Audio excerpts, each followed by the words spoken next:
చిన్న ఊరు చూసే పెద్ద కుటుంబము ఏమి లేని పరిస్థితి రోజు భిక్ష పెట్టుకుంటూ వచ్చిన భిక్షంతోని తన కుటుంబాన్ని పోషించుకుంటుంది. ఎవరు?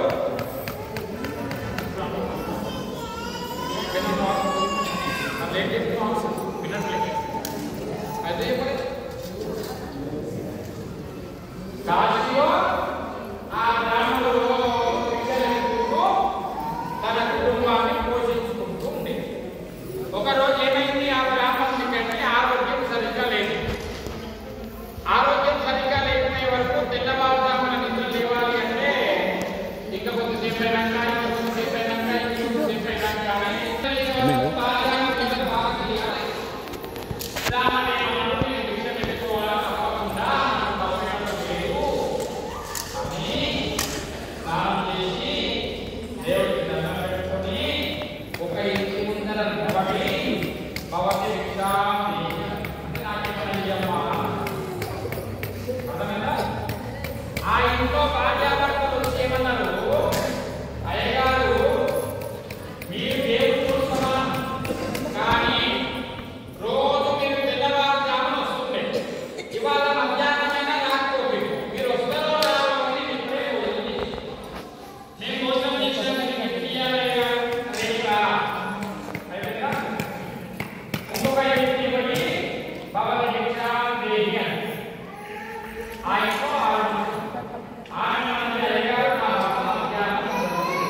శివాజ్ఞలేంటి మరి పులెట్ల తింటుంది, పులి తింటలేదు, సింహం తింటలేదు, ఏం చేస్తున్నాడు?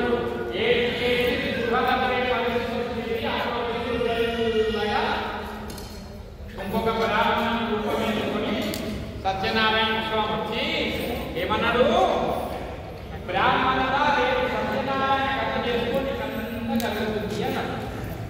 పేద బ్రాహ్మణుడు పోయేది పుడిసెలో బాగా చెప్పింది ఏమని? రేపు సత్యనారాయణ కథ చేసుకుందాము, నేనేం చేయలేదు, ఇప్పుడు ఆకలి అన్నట్టు మీరు నేను ఇట్లా చెప్పుకోవాలనుకున్నా బ్రతికి వచ్చిన ఈ ఆకలి అన్నట్టు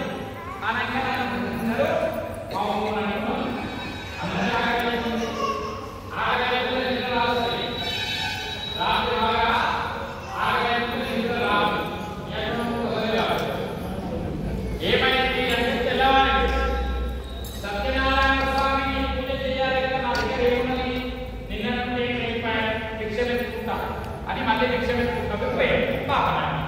నేను సత్యనారాయణ కథ చేస్తున్నా అంటే ఒకరు పీట, ఒకరు కలశం, ఒకరు పళ్ళు, ఒకరు పూలు, ఇవన్నీ దొరికింది.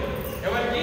ఆ బ్రాహ్మణుడు భార్య పెట్టుకొని మనస్సు నిండా సత్యనారాయణ కథ చేసి సత్యనారాయణ కథ కాగానే ఏమన్నాడు బ్రాహ్మణుడు? స్వామి ఇవాళ నైవేద్యం తింటాం, మరి మళ్ళీ భిక్ష పెట్టాలి, నేను భిక్ష పెట్టాను స్వామి, నేను భిక్ష పెట్టా, నన్ను తీసుకో లేదా ఎక్కువ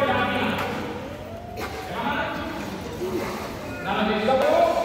తెల్లవారి వరకు ఆ బ్రాహ్మణుడి గుడిసెలో